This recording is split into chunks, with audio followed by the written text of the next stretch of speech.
Come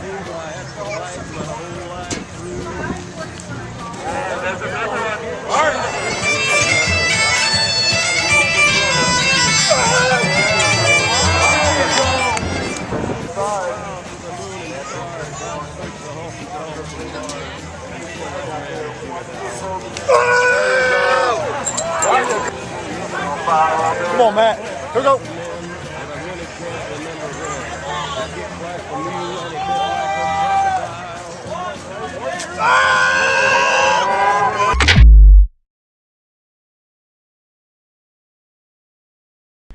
What's up, guys? This is Mike Cashew. This is the brUTE Shoot. I'm here with Matt Vincent, thrower, 4 years at LSU.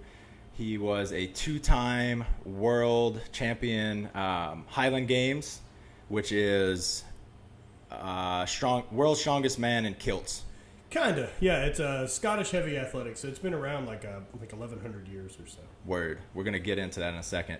He is also the owner of Hate Brand Goods. Let's get him to talk about that, and then the Drifta Lifta series and Just the Tip series. So he's got a ton of shit going on. He's also a phenomenal salesman. Tons of shit going on, and he's very successful at all of it. So hopefully he'll tell us a little bit about how he does all of that. Sounds fun. Appreciate you having me, man. Yeah, man. Stoked to have someone else come in the garage. Yes, indeed. Yeah, we're in a really interesting community in Baton Rouge, Louisiana. It's kind of like Scotland or something. Yeah, it's got a little different architecture to the neighborhood. We liked it because it's a small neighborhood and really isn't anywhere for it to expand. Mm-hmm. So we'll never end up with a bunch of traffic or any of that. So yep. And are you usually going east? Yeah, no, I kind of go everywhere. So for my sales territory is basically described as not Houston. Gotcha. So everything. I go out to the West Coast. I go to Chicago about once a quarter. Up the East Coast, the Carolinas pretty regular, but mostly the Gulf Coast as far as like Port Arthur, Beaumont, Texas. Gotcha. So me and Drew have been talking a lot about the Kinsey Scale. You know what the Kinsey Scale is? I guess maybe. It was done, I want to say in the 70s by a psychologist on homosexuality. Okay. Yeah. Yes, that's what I thought we were talking about. And so we've come up with a ton of kind of thought experiments. Oh, I actually texted you one a while back about you and your wife. I don't want to be that explicit. That if she wanted to shit on me. That one. Yep. Okay. Yeah. Okay. So the one I've been wondering about, and I have to get off my chest, is how much would it cost you to make out with Mark Bell on camera, like on his podcast?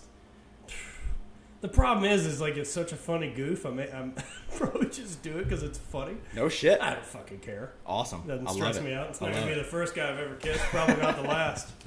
Fucking right. I don't know if I could get like lunch out of the deal. That'd probably be cool. That'd be nice. You think he would? You think he'd be kind of a good partner?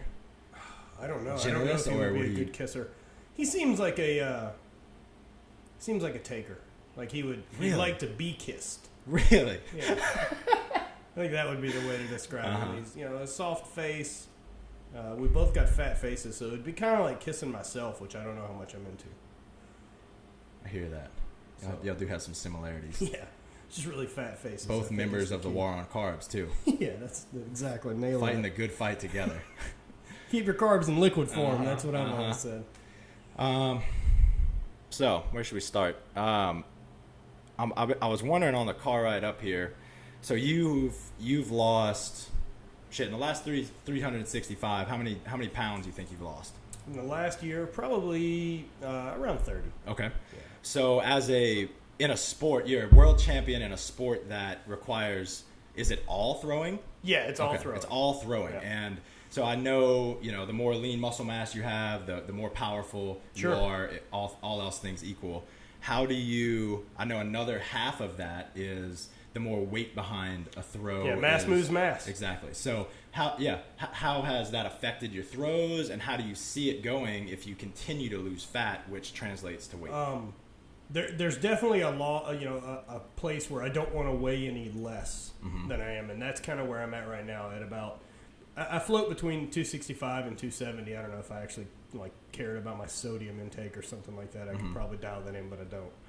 And so we don't throw anything terribly heavy, compared to, say, strongman or powerlifting or any of those things. I mean, I throw a 56-pound object, and so the key is, application of force. And so I'm trying to transfer as much of that into it. And it helps the further away from, say, at 100 pounds, throwing something that's 56 pounds would be really shitty. Yeah. 200 pounds, it's a lot easier. At 250, it's easier, and at 300, it's easier. Mm-hmm. But it doesn't do any good to be 300 and fat. Right. Like if you can't hit positions and be mobile enough and be flexible and be fast, there's going to be a point where you need the velocity of movement to throw further. Right. And so it's about finding that law of diminishing returns. So if I got leaner and got to 230, I don't think I could throw as far. Right. But at 290, I get slower. Yeah. So just finding that fine balance. Exactly. And what's the last like big competition you've done since you weighed 260? I was about this weight last year at the World Championships. Okay. So early in the season, when I'd kind of started dropping the weight, about this time last year when I had lost the actual weight, I struggled through the first half of the season and finally, decided that, to switch back to performance. And for me, what that ended up being that I needed to go throw and practice 4 days a week instead of spend my time in here. Got it. And so strength has finally now this season, I'm really excited because strength is back better than it was when I was 290. No shit. And I'm still the same body weight and I'm more explosive. Right. So now I'm really looking forward to that. Awesome. Do you think, so you've also been doing, I would imagine, a lot more mobility than usual. Yeah. Okay. So I haven't known you too long, but that's I've seen a big a important. lot of that. I mean, the way everything works with throwing is basically so, all your power is going to be in your hips and legs. Mm-hmm. And so the more that I can transfer power from here to up here, the better it's going to be. And that's sports in general, pretty much. The more separation I can get between my hip and where the implement is, the longer I can apply force. Okay. So that, once you're crossed up back there and things are locked in, every time that I push with the foot, it transfers to the implement. Got it. So mobility is definitely key. So the further that can get behind me and I can still control it, the better I'll be. Okay. How about injury prevention and pain in general? How's that been? It's been good. I work with a chiropractor, so I'll do dry needling and stuff like that, as well as deep tissue stuff and then adjustments. Just trying to keep the thing moving. About 4 or 5 years ago when I got out of strongman, I really started looking into that because I was fighting a bunch of injuries all the time. With strongman, I was always living on this curve of almost hurt and healthy. Yeah. And so with the Highland Games, I've decided to stay healthy more. I find that the setback of being injured and having to take the time off really affects more of my performance and what progress I can make way more than if I just stay healthy and make consistent gains. Yeah. And so plus you don't have that mental setback of getting hurt. Sure. And then having to question things. Right. Where you just keep steadily growing up the mountain. And so the mobility stuff and working with those people, man, I bet honestly at this point, I bet I spend a third of my time training, a third of my time doing recovery, and a third doing, actual sport specific. Right. I love it, man. Going back to your nutrition real quick, I've just loved all your Instagram posts, your Facebook about just your philosophy in general with nutrition. And I've been talking to Chrissy a lot lately about the same thing. Like her books are all about that, just being flexible, having a realistic way about dealing with nutrition. There's no start and end date. There's just a different lifestyle. Yeah, it's a different lifestyle. And go like kind of it kind of feels like a go easier on yourself while also not being a total shithead, right? Right. And that's kind of the way I look at it is, there's a middle ground for sure. And if your goals are to be a Dana Lynn Bailey and get on stage, you got a different set of standards you got to follow than I do. I'm a performance-based athlete. I need to throw far. And at the same time, like, man, I'm going to live too. Mm-hmm. And for me, living is a different definition than possibly someone else's is. Right. So I'm going to enjoy good food when it counts. I'm going to have a beer. I'm going to have some whiskey. And, you know, if I'm in the right situation, man, making memories and experience is really the only thing you got. That's all you can really carry with you at the end of the day. Those are yours that nobody can take. Right. And so my philosophy on food is, you know, most of my meals, they're just fuel. You know, if I'm stuck in my truck or I'm stuck home all day and, you know, I'm not going to take my wife out and do something special, it's just fuel. So those meals, I'm really, you know, really diligent and clean and do the right things. Right. Sometimes, you know, if my wife wants to go eat dinner or I've got some friends in town that want to go have a drink, you know, someone that I don't get to see on a regular basis, I'm not skipping out on that either. Right. You're not going to deprive yourself. No, I'm not going to pack those fucking Tupperware to the you know, to the restaurant to go eat with my wife. Right. You know, that stuff to me equally makes me a piece of shit. Right. As if it does, you know, sitting around and fucking eating pizza every night and cheeseburgers and not understanding why I'm fat. Right. Yeah, and I think Daniel and Bailey is an extreme example, but for 99% of people, even like top CrossFit athletes and you know, team sport athletes who don't need to be less than 5% body fat, I think that approach works really, really well. Right. Right? Just treating food as fuel. Yep. You don't have to be quite as diligent. And some people that just doesn't work. They need the discipline and stuff like that. But I think it, like you're saying, it takes away from your quality of life. And yeah, I mean, it just eats food away and at your stuff is willpower. basically comfort for everyone. Yeah. You know, it's in some fashion or another. And so sometimes, man, you may be able to make more steps forward by saying, today I need to blow off some steam. And if that means I need to go eat and do what I want to do and not have to think about it. But at the same time, like, fucking earn those meals. You know, don't sit there and tell yourself, like, oh, I deserve this or this and that. Like, fuck that, man. You don't deserve shit. No one owes you anything. Right. Like, you want to lose weight? That's up to you. You know, that's... The diet thing is one of the things that recently I've been thinking a lot more about. And, like, I don't... You know, whether your schedule, you know, predicts a lot of things. And so, man, you don't have time to train. You don't have time to get up and do cardio. You don't have time to do all these other things. You're still going to put food in your mouth. Right. And so you can choose to put good food in your mouth or shit food. That choice is going to happen because you still got to put one or the other in there. You're going to eat most days anyway, you know, every day. And so, I mean, diet's really one of the hard parts because, I mean, you can't give up food like you do cigarettes or drinks or any of that. You can't just say, like, well, I'll never do that again. Like, fuck you, you got to eat, man. Yep. And so it's just make good decisions 90% of the time. Yeah. I think a lot of it comes down to just habits, right? Just yeah, creating for good sure. habits.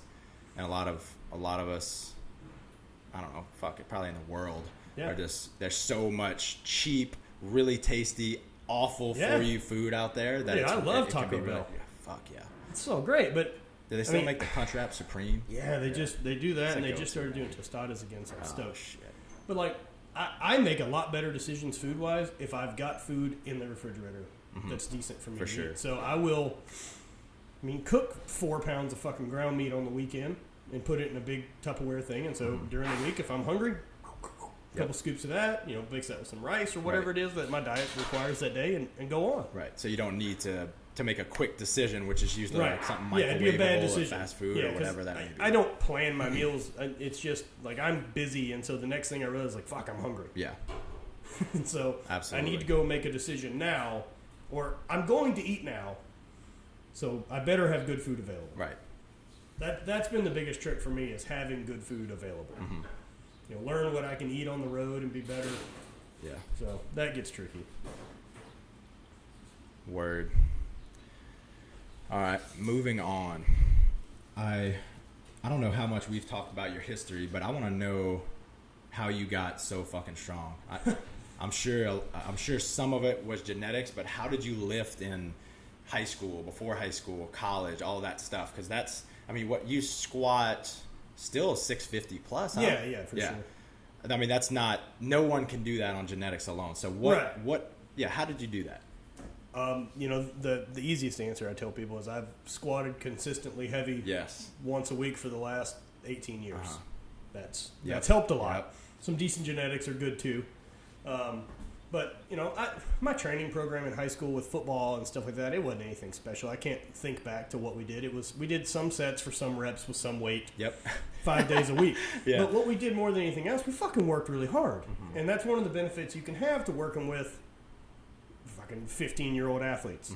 They basically have more testosterone in their system than they know what to do with, and they're basically unbreakable. Yep. And so, I mean, you can just throw weights and food at them, and they're going to get bigger and stronger. Right. So wait, so you were lifting really hard. Did you have more or less sex? You were using more of your testosterone for your building or towards sex? In high school? Yeah. I wasn't having a whole lot of sex in high school. All right. And then in your throwing days? In college? Yeah. In college, I had a good time. Okay. I probably could have been a better thrower in college than I was, but I enjoyed college. Gotcha. I worked in a bunch of bars and had friends and bands and bounced in strip clubs, and I had a really good time in college. Yes. I don't regret any of it, and the only thing that would have been that would have changed is I would have thrown better. I think realistically, with what I've thrown in the Highland Games now, I think I probably could have thrown a mid 60 foot in the shot put. Which what that would have got me is I would have pursued shot put for 4 years longer than I should have. Yeah. And not gone anywhere with it. Right. But at least being bad at it through college, I didn't have to Trying to get to question Olympics, that kind of thing. Right. Got it. Yeah, I would have been on the cusp of like, man, if I could add 3 feet, I'm fucking there. Yep. 3 feet's fucking gigantic. But, you know, it would just be that weird chasing the dragon. Yeah. You're just never going to quite have. So I guess my laziness in college played that way. But we did a lot of, you know, we still lifted hard. You know, we did a lot of Olympic lifts. And we did, in my, you know, opinion of programming, especially now with what I know, you know, after being in powerlifting and being in strongman and doing some other stuff and weightlifting, we did too much sport specific for athletes that aren't elite. Okay. You know, at some point, just get stronger and do whatever's going to be the most efficient way to get stronger. And then, like, if you want to do sport specific stuff, don't do, you know, Russian twist with a barbell. Yes. Go fucking throw. Attach one of your a shot put to a rope. Cable. You know, go throw, man, and then throw different weight implements or do some drills. Yeah. All of it should be throwing based. My favorite is the bats, right? Baseball bats, hooking bats up to stuff, making it harder. It's just so ridiculous. Right. And so that's one of the funny things I see in coaching that I laugh at. Or, you know, and that what I think ends up happening is, you know, so many sports, they don't see what other people are doing. And like, so, I mean, there's a lot to learn from bodybuilding. You want to talk about people that put on lean mass? Fucking really good at Absolutely. it. And they're very strong. And diet, like for gaining muscle, they got it. Follow whatever they're doing. They're good at it. Powerlifting, those guys are real strong in main lifts and explosive. I mean, look at Eric Lillybridge and those guys. It's fucking crazy. Yep. And then Olympic lifting, these guys are really explosive. And so what ends up happening is you've got coaches in any of those individual sports, and what happens for most of those things is you have an athlete who's pretty successful, who follows it for a while, and then decides he's going to go into coaching. And so he's going to have his athletes do what worked for him, plus he's going to put his own little spin on a couple things that really worked for him specifically. Right. And so this happens, and then one of his athletes is successful, becomes a coach, and uses all of that training philosophy and goes into this. It becomes this really weird, incestuous group of coaches that, hell, by the end of it, you're 5 or 6 or 10 generations in of that. Yeah. And, like, you're not back squatting. Yeah. Because, well, we're going to do overhead squats instead, or snatch squats. We did side snatch as one of our things, which is, why? You know, and so... What is a side snatch? It's I've basically never heard like of being, like, feet perpendicular to the bar and snatching off one leg, God. catching it, rotating overhead to the other one, and dropping. That's it's great. fucking dumb. You know the rep jerk? Yeah. It's, The 45 degree? right. Like, why? Just do bench press. And so, Ridiculous. one of the things I was really happy with is that I went into and worked powerlifting with some good coaches, with Gary Frank. I've trained with Mark and some other people like that. And then I got to do weightlifting with Matt Bruce and some other people. And so I got to take those things and what I learned in strongman, training for that, and kind of mush it all together to become a better thrower. Yep.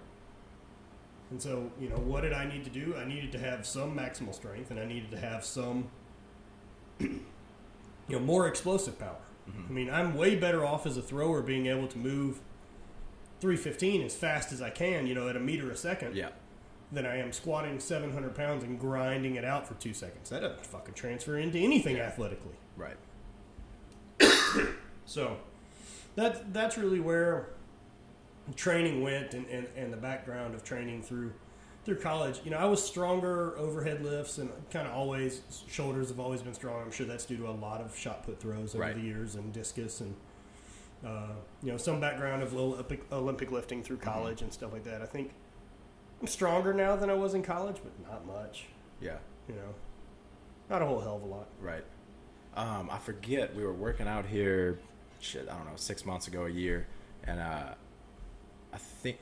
think you were saying your upper back is a weak point. Yeah, I feel it is. Yeah, has it gotten better at all? Yeah, for sure. Cool. You know, doing a lot more rows and pull-ups, and for me, I think athletes miss a lot of body weight exercises. I think as an athlete, being able to manipulate your own body weight and find balance is super important. Certainly. Now, you know, do I think that's the best thing for me to get on stage as a bodybuilder? No. Right. Do I think that's the best thing for me as a heavy powerlifter? No. Mm-hmm. But as an athlete, yeah. Or if you're a bodybuilder or powerlifter that doesn't want to feel like shit when you're not on stage. Also, with that said, I don't think as a powerlifter or bodybuilder or weightlifter, any of that's going to hinder you. Yeah. Couldn't agree more. And I mean, shit, you can do.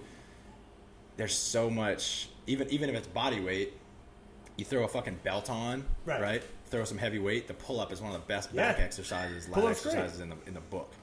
I mean that's why I stick to the main lifts I do. You know, push press, deadlift, snatch, clean, squat, and bench. Yep. Those are all, when done correctly, those are full body lifts. Mm-hmm. There's a little bit more focus on some different areas. Yeah. But push press, that's full body. Yeah. And I need everything to work together in a specific order for me to generate the force I need to. Right. No different than throwing. And so part of that for me is also training the body to say, like, I need you to work in this order now. Right. At 100%. And so, having that confidence that I know I can fire, I know I can do it, I think that adds a lot of confidence. Right. You were talking earlier about some different, like, percentages and stuff versus technique. And I think, I told you about one specific program, but there's a lot of new online programs, and some of them are they're just going heavy all the fucking time, and it's kind of sexy. And if you get 1,000 people and then you just show 10 of them hitting maxes, everybody else thinks it's the right thing to do. Where are you with all that? I think it works really great for a lifter who's in his first year of training. Yeah. You can throw a ton of stuff at someone like that because their body's adapting so fast. Mm-hmm. But if you take, a lifter who's got some years under his belt or is already good at a sport, especially say weightlifting, I think there's more efficient ways to get stronger in the muscles that affect your clean and jerk and snatch than doing clean and jerk and snatch. Mm-hmm. So the key there is to improve the technique of those lifts so that you can transfer a higher percentage of your max power into that barbell. Right. And so, you've got mobility work you need to do. Me doing 90% cleans doesn't make me do any better at cleans. I can't do a full clean because I have shitty mobility in my ankles. I need to fix my ankles. Mm-hmm. Whereas I could spend time working at, say, 75 to 85%. And what I mean by that percentage for me is, like, that's a weight that I can't fuck off and hit. Mm-hmm. You got to focus. I've got to focus, and I've got to do it right. Okay, but I can do it distinction. 10 or 12 times, or I could hit 6 or 8 doubles. I can get the reps in. Right. Reps build technique, and not only do reps build technique, good reps build technique. Mm-hmm. And so, with those things, I think you need the feedback from a coach to say, you're not on your heels, you're too far on your toes, you're doing this, you're doing that. Those things need to be affected and talk to you about every lift. Mm-hmm. And so that type of stuff, it's not just going to be like, well, put more weight on the bar, we'll see how it goes. Man, there's some days for that, when you're feeling it, but and you should be tested. But, you see guys fucking miss 6 or 7 lifts in a training cycle or in a day. Yeah. Fucking, how much better are you getting missing lifts? Right. Why wouldn't you have just dropped weight and hit a triple? Right. I think that's incredibly prevalent in the CrossFit community. Yeah. Well, I mean, but there's so much, there gets so much emphasis and there's so much excitement. Like you said, it's sexy to hit maxes and hit PRs all the time. Whereas in reality, like singles, you don't fucking get stronger doing singles. Nope. It's just a test. Yeah, singles are a test, man. And I'd way rather give a shit about my triple. Mm-hmm. You know, or what I can do for 10. Yeah. You know, in a squat. Right. You know, not only that, like a max effort lift, the risk of injury goes way up, and the reward of strength gain goes down. Right. Whereas a triple, the injury risk is pretty moderate, and if I can do a bunch of triples, I'm going to get stronger. Mm-hmm. That's, you know, especially if I can improve technique. Right. I mean, at some point when you reach a certain point, technique's going to fail, and your body's going to go to wherever the default is. Mm-hmm. So you've got to stay below that point to keep focusing on technique. Couldn't agree more. I think that applies to every sport that is not weightlifting. Yeah, look, and as far as like a powerlifting goes, they need to hit maxes to a point. Yeah. I mean, they should, you know, the majority of those guys get their work in, but like hitting maxes, that's sport-specific training. Whereas your weightlifting, sport-specific training should be this. So at some point, those dudes need to have the real weight on their back and see the difference. Because there's a big fucking difference between setting up. I mean, you've got to have a real weight that you have to focus and set up on for it to be a difference in powerlifting. You can't hang out in powerlifting and do a bunch of reps at 80% and be a great powerlifter. Sure. So, but unless the majority you're developing, huh? Yeah, and the majority of your workload should be in those ranges. Whether you're going to use bands or chains or do some different stuff to build strength, your muscles don't fucking care. Your muscles are going to adapt to the stimulus that you're putting on it, plus how much time you give it to recover. Right. That's it. That's it. That's how it works. Your muscles don't care any difference if 600 or 700 pounds were on the bar. It's tearing them down and building them back up. So I recommend doing that the most efficient way possible with the least amount of risk of injury. Because getting injured sets you back, especially when you're under a max weight and you're talking about real fucking injury. Sure. Not, I tweaked my quad and I'm out for a week.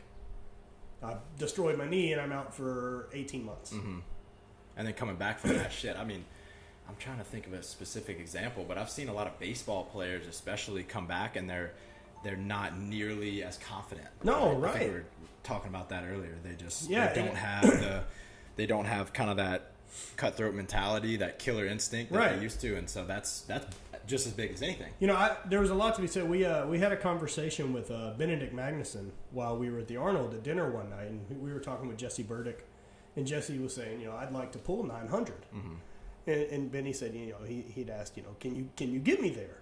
And Benny said, yeah. And he says, you know, but first, you know, the question would be, can you handle lifting light every session? And Jesse's like, oh, yeah, I don't have the ego about it. And what he later explained was, he said, no, I don't want an athlete to miss a rep during training. I don't see the purpose of that, because then that athlete knows there's a ceiling. Right. I would rather have that athlete constantly making a little jump and always hitting it and building that confidence. I mean, test that shit on the platform or on the field, I love man. that. Knows that there's a ceiling. Yeah. So he's always going to have that limit in his head, right? Yeah, and there's something about an athlete who can walk out on game day and knows he owns it. That he's indestructible. Not that, like, man, if the weight goes to this, I'm probably going to be in trouble. Right, exactly. They're just exactly as strong, but they don't get in their own way, right? Right. That's why you hear people hit a 60-pound PR at a meet. Fuck. Love it. All right, we're going to take a quick break. I want to talk about unilateral training when we get back. Word. So, unilateral training. So, it's a little more sport specific, probably for your sport. Where does it? What's your thoughts on unilateral training? How much do you do? Very little. Okay. Very little. I guess I do some because, you know, I don't throw both ways. Right. Like, I don't throw both directions to even things out. So definitely my right side is stronger than my left, or they're built to do different things. My left side is very strong as far as a block, but my right side is good at driving and pushing. So I actually have some more mobility and different strength built up in the right than I do my left. But I don't train both sides because if you do, you don't have time to get good at one of them. Okay. And in the gym, I don't do any unilateral. So I do everything: squats, bench, deadlift, push press, and clean and snatch. So. Okay, so you throw both ways a little bit? No, I don't throw both ways. So what are you at saying all. you do a little bit of? Like, what is the little bit of unilateral work that you do? And if it's none, say it's none. Yeah, it's probably none. No shit. Yeah. That is baffling to me. Yeah. Okay. I just Interesting. big multi-joint movements. Yeah. It's really the end of it. And it sounds like a lot of it's more about time efficiency than anything, right? Yeah, for sure. And it's, make the most out of the time I got. I don't have the training attention to spend 2 hours training. I got other things I want to do. Right. It's hard for me to tie myself into training like once my wife gets home because I'd just rather be inside and hang out with her. Mm-hmm. So it's like if I know I got an hour, I can get it done. Got it. I can either get all my lifting done in an hour or I can go throw. Got it. So, yeah, I don't like. There's guys I've known. They're like, well, I also take some throws. With my left hand. I'm like, fucking why? That's crazy. You'll just never be good at it. Right. Right. That's very interesting. Yeah, I was thinking it would be more like pitching, but I mean it's yours is you throw. How many attempts do you have per movement? And I mean shot put you got 3 attempts, correct? Yeah. So during a competition, I get 3. Okay. That's per it. Yeah. Per event. Per so event, we do 9 events, so 27 attempts total. Mm-hmm. And I throw everything right-handed. Mm-hmm. So, I don't ever throw left-handed. Ever. Yeah. Gotcha. But every event it's full body. It's not just like I'm single arm benching like this. I mean, so the left side to apply for it this way, has to stop so that everything transfers. Right. So. Yeah, I mean it makes sense. I guess So at LSU with the pitchers in season especially, almost all we did was med ball work. Really? Did a little bit of squatting, like nothing max effort, stuff like that. Exactly. But we would also do, and we wouldn't do as much as him, but Eric Cressy, I want to say. Yeah, well, I know he does a lot of throwing with the opposite arm because of the decelerators. Just both rotators getting a little bit out of alignment. So hey, man, I'm not saying that doesn't work. Mm-hmm. I'm just saying I haven't needed to. Right, and it takes a lot of fucking time when you could be doing. So now you're stuff, doubling the amount of time I need to spend doing stuff. Right, it's very interesting. But I mean, each throw is full body. I just need both sides to do different things, but they've got to work together. So Gotcha. And do you do any kind of like prehab, rehab movements other than like your mobility? Like, do you do like RDLs to prevent hamstring injury? Anything like that? I'll do a lot of shoulder mobility and hip mobility, but it's definitely mobility, and I do consider that prehab rehab. Mm-hmm. Sure, like I know when like my shoulders, I'll do for warm ups. I'll do 4-way shoulder, and I've got a shoulder mobility program, HOVA, that I'll run through before I lift and do stuff like that. And, another thing I've been doing lately is skin the cats. Okay. And that's huge on the shoulders. Yeah. If I'm flexible enough and strong enough to do those, I'm probably going to be okay. Yeah. And if I can do those pain free, so. No shit. How many muscle ups can you do right now? In a row? Yeah. I bet I could probably do 5, 3 to 5. Awesome. Yeah. And your form really is not that bad. It's not terrible. No. I can't do like these are really, really hard to do it on because they're so short. Okay. So like in a gym where you've got 8 Double, or 10 triple that. foot, Yeah. You get a lot of spring out of the rope. Right. But if I can do them on there, I can do them on anything. I just can't do them strict yet. I gotcha. Yeah, I think your shoulder mobility limits you a little bit. Sure. On your backswing. Yeah, sure. For sure. Yeah, there's only Fucking so far impressive, things are going to go back, and I can do them on there with very little kip. Right. But do I think muscle ups make me a better thrower? Fuck no. It's just fun. It's a stupid fun to human do, trick right? for me to do. Yeah. That's Just fucking like impressive. anything 265 of them. Shit, I don't know one other person that can do that. There's a couple folks Fucking great. I've seen out there that can do them, but Yeah. there's Impressive a guy, Ryan Braceville, was a pro strongman. Kind of came up while I was doing strongman and competed with my brother, and he's just recently got into CrossFit, and he did one pretty recently. Oh, no shit. Did I think 2 or 3 in a row. Nice. He's How big big is he? strong guy. He's 275. Gotcha. Yeah, 265, 275. Nice. So tell us a little bit about the Highland Games. I haven't talked to you a whole lot about that. I don't know a ton about it. I know it's a lot of times over in Europe, right? Yeah, I spend a little time over there every year. I guess depending on competition, the last I've been at least once a year for the last 5 years, and whether that's Iceland or into actually Europe. I spent 10 days in Scotland last year through London. Did 3 or 4 games in about 10 days, and then Damn. there's a lot of games over there. If I had the time and didn't have a real job, right. I would probably go do games week and stuff like that and spend a month in Scotland. And you're doing every event at every meet? Yeah, for sure. Yeah, so you do nine events every time. Wow. I would probably spend a month in Scotland because I could do, like, in a month I could probably do 20 contests. You're fucking broke by the time you're done. You're just beaten up. Yeah. But you get really good at stuff. Right. Because you don't have time to train, so every day is competition. Technique. Oh, okay. Yeah. But they'll do like 5 events instead of 9 in Europe. So Okay. it's a little bit different over there than it is here, whereas ours are, every weekend, and we do all 9, or it's a 2-day contest, and they don't ever do that there. Gotcha. And where are the World Games? So the IHGF Championships, the International Highland Games Federation, has their championship is going to be in Braceville, France this year, and then so that'll be in June, and then Labor Day weekend in September, first weekend of September, will be in Pleasanton for the World Championships. Pleasanton, California. Okay, gotcha.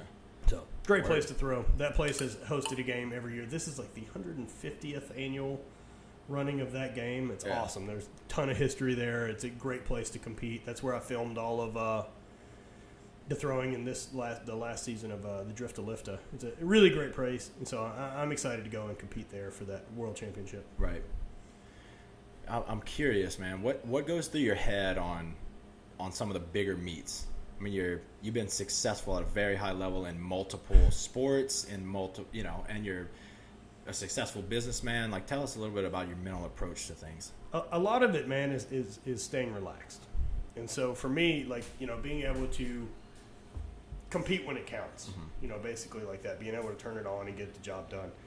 That for me, I kind of describe as like what I think about is that it doesn't fucking matter. And so that's what helps me relax. So I train really hard. I focus in training, and I do my job, and I do all these things. And like it does matter. Yeah, right? sure. Yeah, I train to be good at it. Right. And I work really hard at it. But, like, I don't lose sleep over today's training. Right. At all. And so for competitions, like, I get butterflies just like anyone else, man. And if I stop getting those, I'll stop competing, because that's what it's all about. Yeah. But getting that anxiety to where, like, you don't know if you're going to perform or fail, fuck that. Like, man, use that. That's what that, like, training at 90% is all the time. Yeah. And, like, hitting stuff consistently at a pretty high level. Like, you go to a contest and adrenaline kicks in and all that starts. Different level, yeah. You do 90% there, it's a PR. Yeah. Whereas, like, you try to stomp the gas pedal too much, you try too hard, and you lose it. There's a little bit, of zen that has to happen. And so, like I said, so what I think about personally is that it doesn't matter. Like, so I'll think about, in the grand scheme of things and how big things are in the universe and the world and everything that's ever happened in all of history, how far I threw a fucking rock today isn't going to register. Right. No one's going to write about it in the history books. It just doesn't fucking matter. Yep. So this is what I train for. This is what I love doing. Do your fucking job. Right. That's all you have to do. Just do what you've prepared to do. That's it. And if you can't do that, something's fucked up. None of it's worth it, huh? Yeah, why? Like guys that can't put it together on game day, I don't get it. Right. I don't hit PRs in training. Yeah. I don't hit PRs in the field throwing. Yeah. It's fucking game day, man. Yeah. Yeah, I mean, what you're talking about is, I think, what many books are written on, which is flow state. Yeah. And it sounds like that's something that comes kind of naturally to you. And sometimes it's just that way. Yeah, for sure. That being, there's nothing better than that feeling of being in the zone. And, like, I don't know if you can make it happen. I don't think you can force that being in the zone, but you can definitely stack the cards in your favor. Sure. To know that muscle memory is going to take over and do, say me throwing the stone, like, I know that I'll take enough reps that my muscle memory is going to say, well, my left elbow is going to stay inside of my right knee. I'm going to pivot. I'm going to look down the sector line. I'm going to drive out with the right hip, turn the right foot, land, get the left foot down, push the right foot, drive the left shoulder, and block with the left hand and finish all the way through, come around and stay in the box. I know all of that's going to happen. Right. I don't have to think about it. It's just going to be set in motion. And all I've got to think about is harder. One thing, harder. You know, and so you can't think about all that Right. shit. I mean, it takes me longer to say that than it does do it. Yeah. There's a good YouTube video, a golfer explaining everything that. Have you heard that? Right. one? No, it's the same thing. And so Yeah. it's muscle memory. So, you know, that's, you know, the sport specific thing. Like, learn to do your sport, and whether that's weightlifting or anything like that, like, learn to do your sport enough that, like, that 90% of your throw or that 95% of your throw or lift is going to happen automatically, correctly, that you can adjust one variable. I can say, well, what happens if I kick a little harder out of the back? You know, do I get to the front in a better position? Or what happens if I turn my elbow up a little bit more? So you can mess with one thing because everything else works. Right. If you've got to think about everything every throw, you can't. It's just always like, maybe. I mean, sure, you might line it up, but most of the time you're not. Right. So that's what I think about in competition. I'm always, you know, that's what happened last year. Whenever I knew that, like, man, I'm not throwing as far as I want to, I was taking a beating in competition a little bit. And so, you know, I talked to Jesse, and what it ended up coming down to was like, I need to throw more. Get out of the fucking gym and go throw 4 days a week. Right. You know, start getting that, you know, 1,000 reps. Right. You know, if I go take 30 reps a day for a month, you know, after 3 months, pretty good to go. Yeah. And then it gets to a certain point where it's automated, and then thinking. Right. So then your strength can apply. Diminishing results. Right. You know, so once you hit a certain point that your technique is going to be, let's say, proficient. I don't believe there's perfect technique. I mean, unless I could build it on a computer, but what a person can do, I don't believe there's perfect. There's always better. And so I think once you reach a certain point of that proficiency, you can, the strength that you build in the gym really can apply to those things because, well, I'm going to be in the right position, so now I'm just stronger in the right positions. Right. And that's what you were talking about earlier with weightlifters, right? Yeah. With developing weightlifters. I think it's very similar to strength. throwing. It is it's sub-maximal stuff. I mean, I can always deadlift more than I can clean. I can front squat more than I can clean. Yeah. And I can, you know, push out of a rack more than I can jerk. Or jerk out of a rack more. So it's always going to be sub-maximal. It's going to be lining those things up. Right. And until you're as efficient and say, you know, can I, you know, clean X% of my front squat? Well, then build your front squat. Because then it translates. But until then, get better at doing cleans. Right. So, I mean, I've always looked at it like, you know, strength training is important, but don't be the fucking strongest guy that sucks at your sport. Yeah. No shit. If you're going to be in a sport. Yeah. So, you know, don't go out to the field, you know, me as a thrower and be like, wow, you know, I've got an 800-pound squat. Yeah. I took 7th today. Like, fucking great job, dude. Yeah. You're not a threat. Technique in your sport and your Congratulations. mental approach is always going to. I'd wait take if you told me, hey Matt, you could win another world championship in the sport that you're competing in, but you can't squat 500 pounds this year. Yeah. All right. Right. Well, that's cool. Right. So what? I don't compete in powerlifting. Yeah. Doesn't fucking matter. Yeah. I love how you said that too. You know, it's like Zen, I think you said. Yeah, And it's like, that's that flow state, man. Yeah, That's I think that's a big part. That, I mean, you get that in the gym too. You get that feeling of just being in it, where you can kind of back out and let things do what they're supposed to do because you've put in the time and reps. But there's a certain amount of work that gets you to that state. You don't get to come in day one and find it. Right. I mean, yeah, motor development. It's a very clear. Like it takes what it takes. It takes a long time to get to that position you're in, which is just everything's automatic. Yeah, it's the 10,000 hours. Yep. It's any of that. Yep. I mean, do a couple 100,000 reps, you'll be fine. Right. It'll count. I mean, that's why I program every year. I do a high volume part of my program, and I do 10 weeks of German volume training. So I do 10 weeks of 10 sets of 10 on all my main lifts. Yeah. I'm pretty fucking bulletproof by the end of it. Right.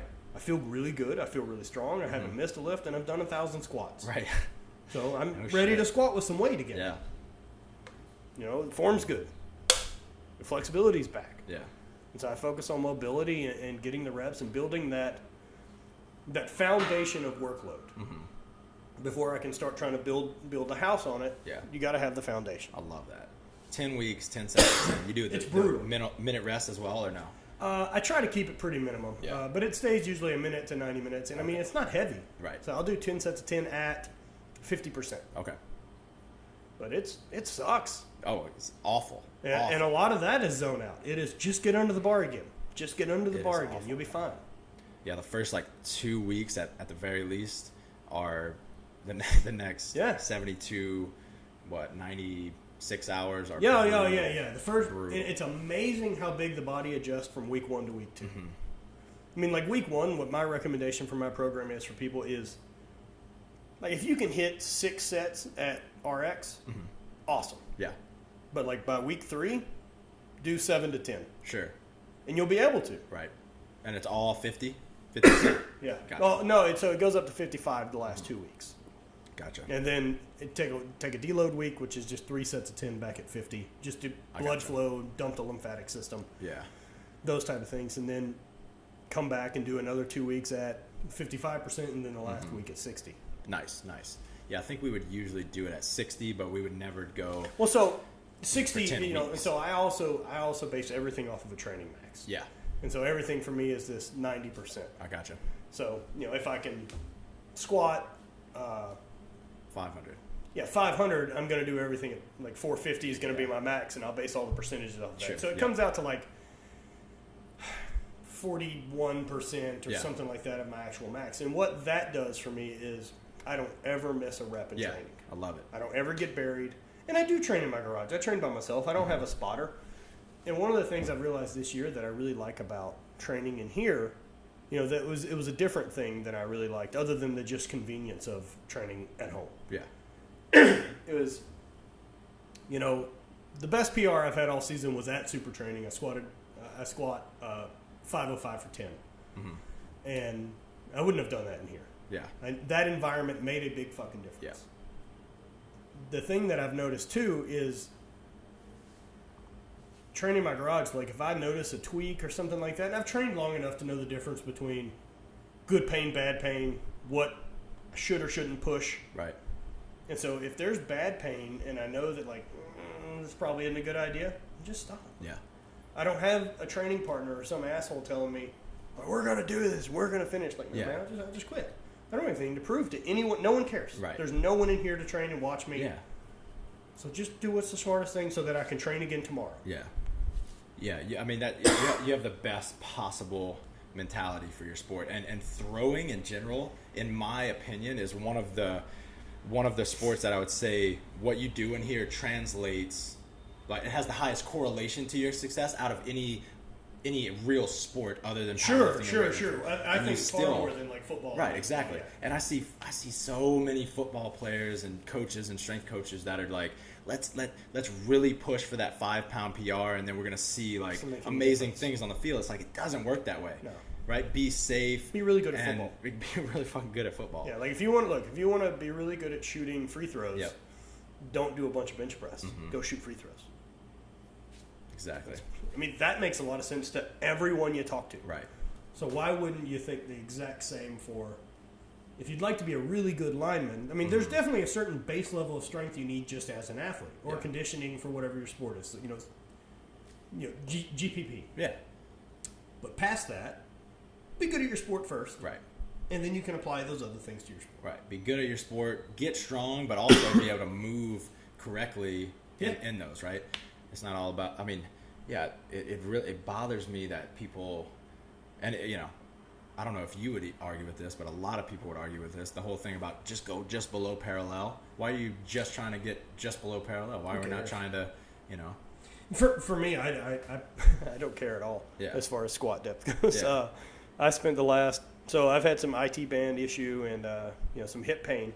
And basically, because I spend a ton of my life sitting, and so I'm trying to fix it. And one of the things I realized was that the last 2 seasons I lost a lot on my squat, and that was because squatting deep hurt, and so I would end up with tendon pain in my hip flexor or IT band pain that would keep me from squatting at a weight I should be squatting. Right. So I never felt like I was actually putting my legs to work as much as tendons. Okay.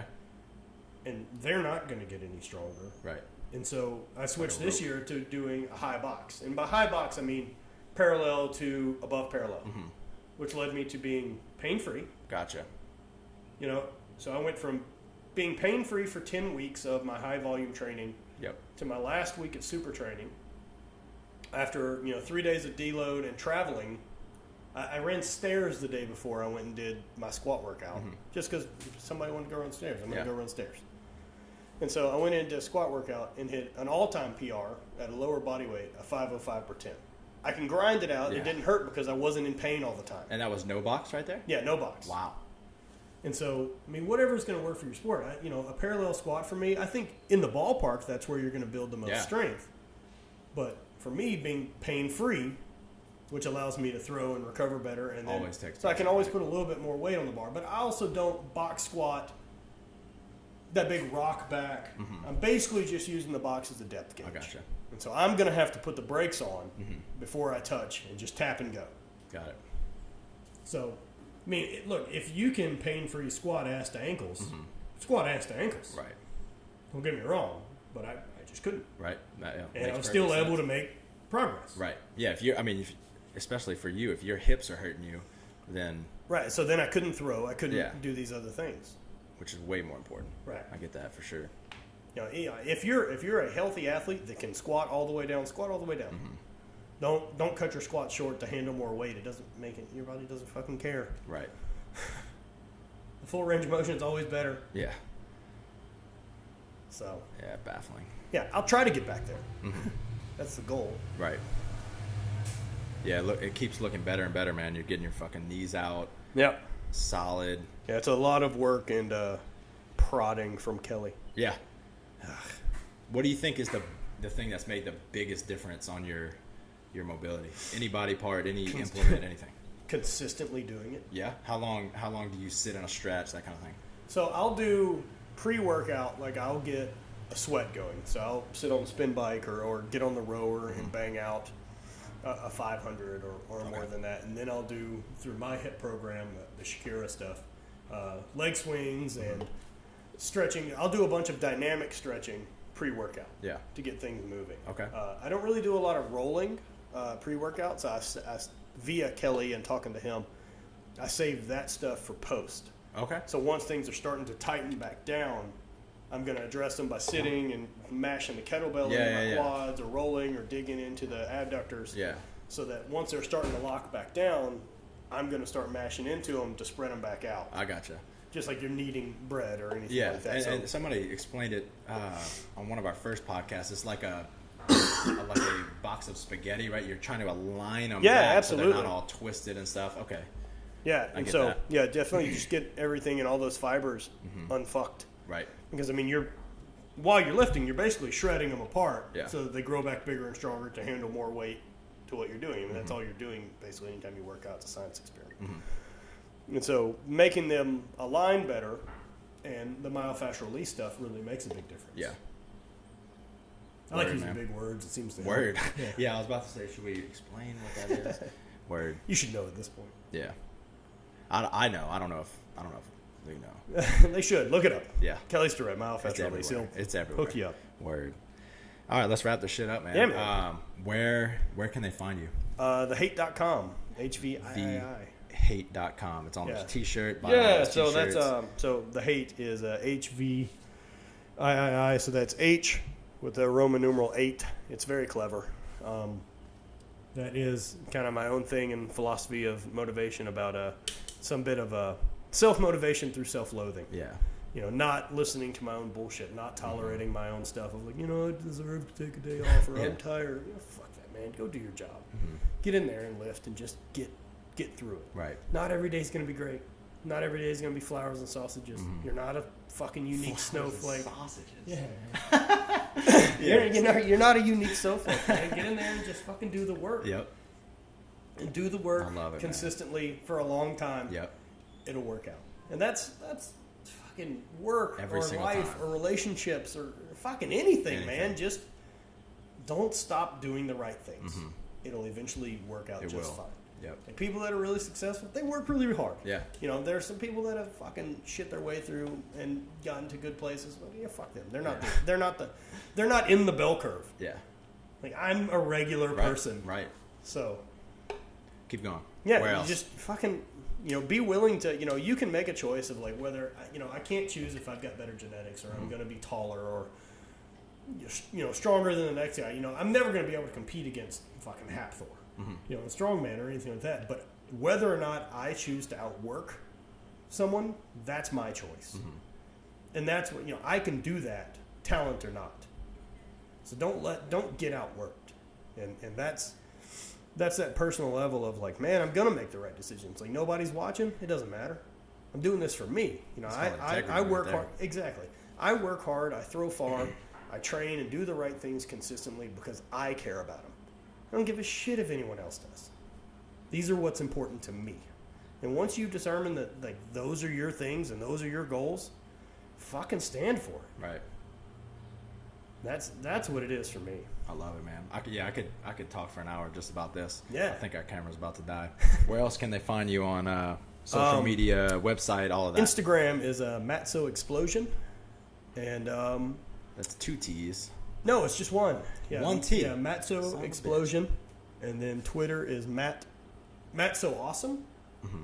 And I guess I wasn't smart enough. There's a lot of people named Matt Vincent apparently. Okay. So I'd have to be like Matt Vincent 788. Yeah. So I just came up with something else, and when I picked up those things, I wasn't thinking about branding and needing to have something consistent. So this is what they are. Just fucking deal with it. Nice. And then on the hate.com, is that where can they get the Shakira? Yeah, all everything, all all Your 3 books books. and stuff? Strength Okay, cool. Lab is what the current program I follow, or Training Lab for the Highland Games, or Throwing Lab, and Shakira and Hova, the mobility programs are there. They're $5 a piece for the mobility program, so it just basically is just make a commitment to buy it. It's fucking $5. It's a fucking no-brainer. Yeah, it's 5 weeks to get you better at mobility. Yeah. Like, whatever. That's great. You're not into it. That's cool too. All right, dude. I appreciate it. Yeah, dude, this has been great.